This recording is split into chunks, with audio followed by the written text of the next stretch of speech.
This is a film about thermionic valves, and more particularly, about how they are made. You're no doubt familiar with this, an essential component of your radio or television receiver. And with this, its conventional representation in a circuit diagram. This particular valve is a pentode, and you will recognize its various parts: the envelope, the heater, the cathode, the control grid, the screen grid, the suppressor grid, and the anode.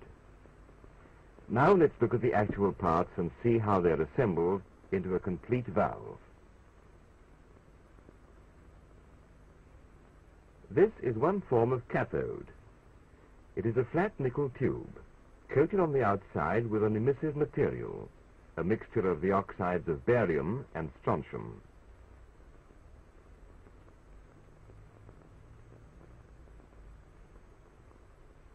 Here is the heater, spiralized tungsten wire, only 70 microns, or a little over 1/500th of an inch in diameter. It is bent into a V shape and is coated with an insulating layer of alumina. These are typical grids, flattened spirals of fine molybdenum wire, wound on two stout backbone wires. In the pentode type of valve, there are three grids: the control grid, the screen grid, and the suppressor grid. The anode in this particular valve is stamped out of sheet metal in one piece. It is blackened on the outside to help dissipate the heat developed in the anode by bombardment by swiftly moving electrons. These are mica discs carrying metal screens, and the electrodes you've seen are assembled concentrically between two of these discs. For purposes of demonstration, the operator's movements have been slowed down, and jigs are not being fully used. First, the cathode is fitted in the bottom mica. Then the control grid.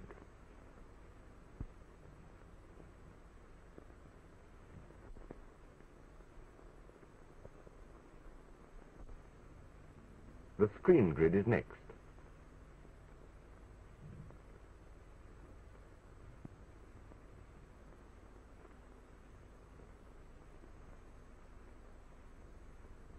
Now the suppressor grid is put in place.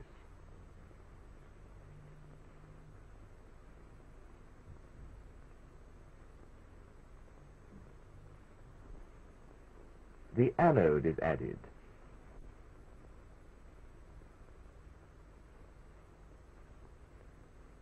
And the top mica goes into position.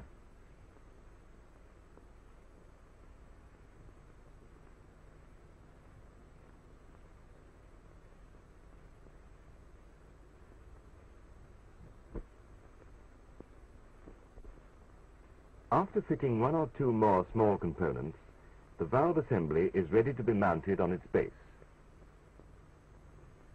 The base is a glass disc holding 9 connecting pins to plug the valve into the set, and 9 corresponding wires to which the various electrodes are connected. The glass base is made up from these components: a short length of glass tubing and these connecting wires. The connecting wires are made in 3 parts. First, the valve pin.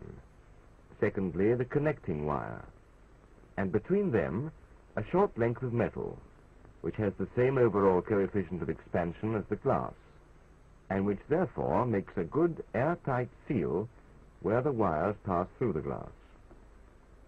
Now look at the finished base again.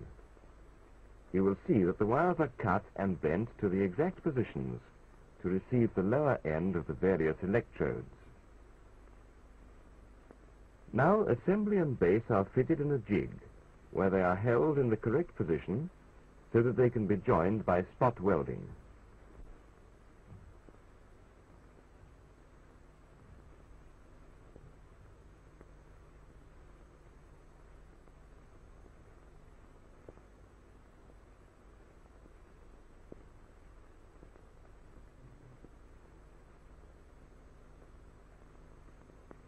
When all the connections have been welded, the assembly is taken out of the jig and a few further components added.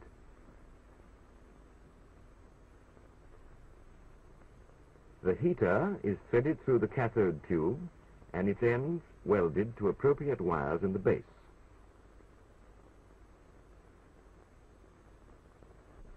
This small plate helps in dissipating heat by radiation, so keeping the control grid cool and reducing the risk of grid emission.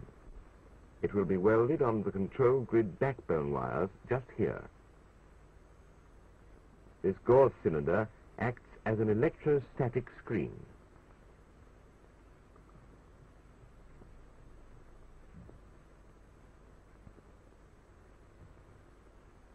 This additional mica disc keeps the assembly central in the valve.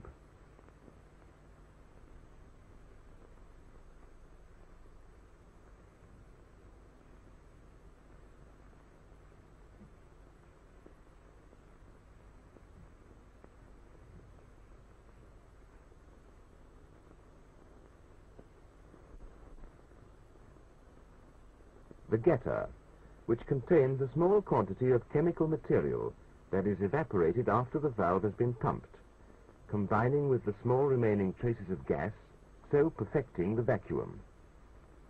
The getter plate which carries the getter. It is mounted at the top of the assembly and serves not only to support the getter, but also to prevent the getter material condensing on the valve electrodes.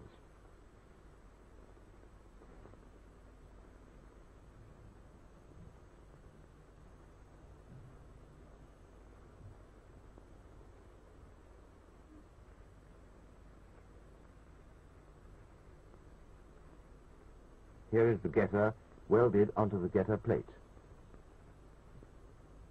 The bulb is a glass tube with one end closed, and to this is attached a filler tube in such a way that a passage is opened between the bulb and the tube. Let's push a wire through to show you. It's through the filler tube that the air is withdrawn from the valve during the pumping operation. Now the electrode assembly is placed in the bulb, so.